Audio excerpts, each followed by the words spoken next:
नमस्कार। आज हम एक सफर पर चलेंगे छत्तीसगढ़ के बिल्कुल दिल में और ये जानने की कोशिश करेंगे कि आखिर इस जगह को छत्तीसगढ़ों की भूमि क्यों कहते हैं।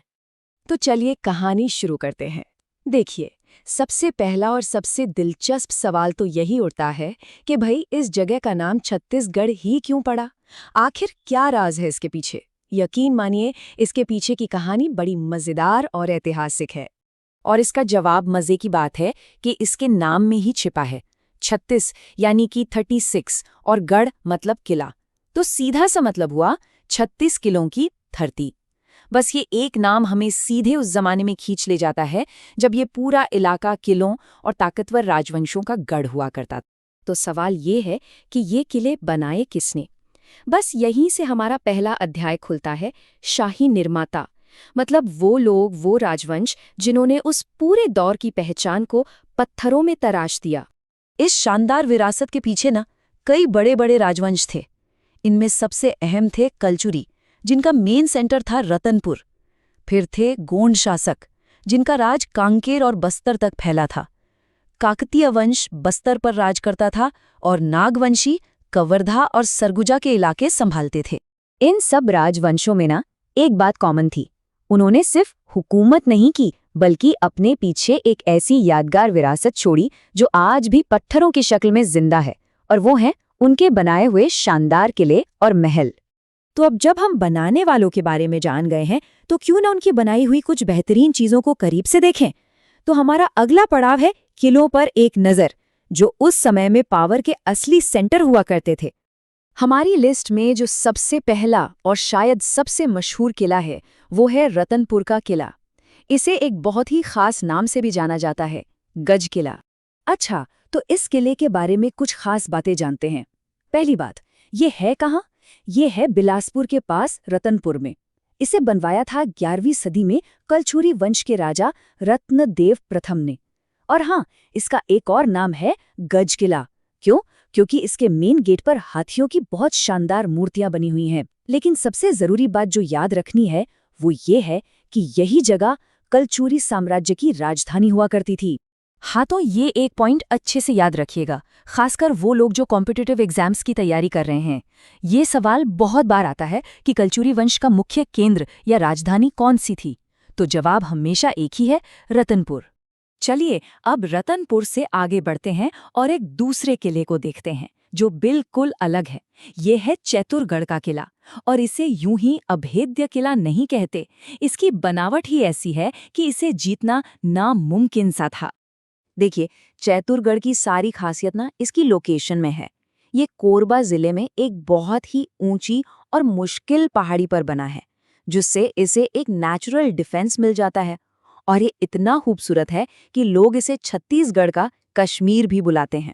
और हाँ, ये किला सिर्फ पत्थर नहीं है, ये आदिवासी इतिहास और वहाँ के मशहूर महिषासुरमर्दिनी मंदिर से भी बहुत गहराई से जुड़ा हुआ है। तो किलों का काम तो था डिफेंस मतलब सुरक्षा, लेकिन राजकाज कहाँ से चलता था, असली दरबार कहाँ सजता था, इसके लिए हमें चलना होगा अपने अगले सेक्शन में, महलों के अंदर, जो उस दौर की संस्कृति और सत्ता के असली केंद्र थे। तो एक सवाल उठता है, किले और महल में आखिर फर्क क्या है? फर्क इनके मकसद में था। देखिए, किले बनाए जाते थे सुरक्षा के लिए, एकदम स्ट्रेटेजिक जगहों पर, जैसे कि पहाड़ियों के ऊपर, मोटी मोटी दीवारें, ऊंची मीनारें। वहीं दूसरी तरफ महल होते थे राजा और उनके परिवार के रहने के लिए और राज का चलाने के लिए। ये अपनी खूबसूरती, बड़े बड़े आंगनों और बारीक नक्काशी के लिए जाने जाते थे। और जब महलों की बात हो तो बस्तर महल को कैसे भूल सकते हैं। ये सिर्फ एक इमारत नहीं थी, बल्कि एक पूरे आदिवासी साम्राज्य का धड़कता हुआ दिल था। ये महल जगदलपुर में है और इसे काकतीय राजवंश ने बनवाया था। ये बस्तर रियासत का शाही निवास तो था ही, लेकिन आज भी ये कल्चरल एक्टिविटीज का एक बहुत बड़ा सेंटर है। दुनिया भर में मशहूर बस्तर दशहरा का त्योहार इसी महल से जुड़ा हुआ है। अब एक ऐसे महल की कहानी देखते हैं जो हमें सिखाती है कि इतिहास कैसे आज के साथ कदम से कदम मिलाकर चल सकता है। बात हो रही है कवर्धा महल की, एक शाही निवास जिसे एक बिल्कुल नया अंदाज दिया गया है। इस महल को 1930s के दशक में महाराज धर्मराज सिंह ने बनवाया था। इसकी बनावट में इटालियन मार्बल का इस्तेमाल हुआ है और इसका हाथी दरवाजा तो देखने लायक है। सोचिए, एक जमाने में ये नागवंशी राजाओं का घर हुआ करता था और आज इसका एक हिस्सा एक बेहद खूबसूरत हेरिटेज होटल में बदल चुका है। मतलब विरासत को सहेजने का इससे अच्छा तरीका क्या हो सकता है? तो इन सारी कहानियों से, इन किलों और महलों से हम सीखते क्या हैं? हमारा आखिरी सेक्शन इसी सवाल का जवाब है, एक स्थायी विरासत, जो हमें ये बताती है कि ये इमारतें सिर्फ टूटे-फूटे खंडहर नहीं हैं। सबसे जरूरी बात जो समझने वाली है वो ये है कि ये सिर्फ पत्थर और चूने की इमारतें नहीं थीं। ये अपने अपने साम्राज्यों के कल्चरल, एडमिनिस्ट्रेटिव और रिलीजियस हार्ट थे। मतलब पूरे राज्य की धड़कन यहीं से चलती थी। इनकी आर्किटेक्चर में भी खास डीएनए है। इन्हें बनाने में लोकल पत्थर और मिट्टी का इस्तेमाल हुआ।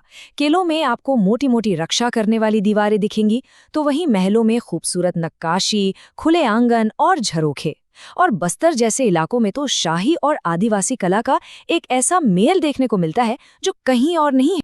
तो चलिए आज की पूरी बातचीत को 4 जरूरी पॉइंट्स में समेट लेते हैं। पहला, छत्तीसगढ़ का नाम 36 किलों से आया है। दूसरा, इस विरासत के पीछे कलचुरी, गोंड और काकतीय जैसे बड़े राजवंश थे। तीसरा, रतनपुर का किला और बस्तर का महल यहाँ की खास पहचान है। और चौथा, ये विरासत आज भी टूरिस्ट डेस्टिनेशन और हेरिटेज होटल्स के रूप में हमारे बीच जिंदा है। और आखिर में बस ये एक नंबर 36, यही वो नंबर है जो इस पूरे राज्य की पहचान है, इसके शानदार इतिहास की बुनियाद है। तो अंत में बस इतना ही कहा जा सकता है कि ये किले और महल सिर्फ बेजान खामोश पत्थर नहीं हैं। असल में ये छत्तीसगढ़ के गौरवशाली इतिहास के सबसे बड़े कहानीकार हैं। हर पत्थर, हर दीवार अपने अंदर न जाने कितनी कहानियां छिपाए बैठी है। और हम आपको इसी एक सवाल के साथ छोड़कर जा रहे हैं। जरा सोचिए, अगर ये दीवारें सच में बोल पाती तो आप सबसे पहले किस किले या किस महल की कहानी सुनना पसंद करते?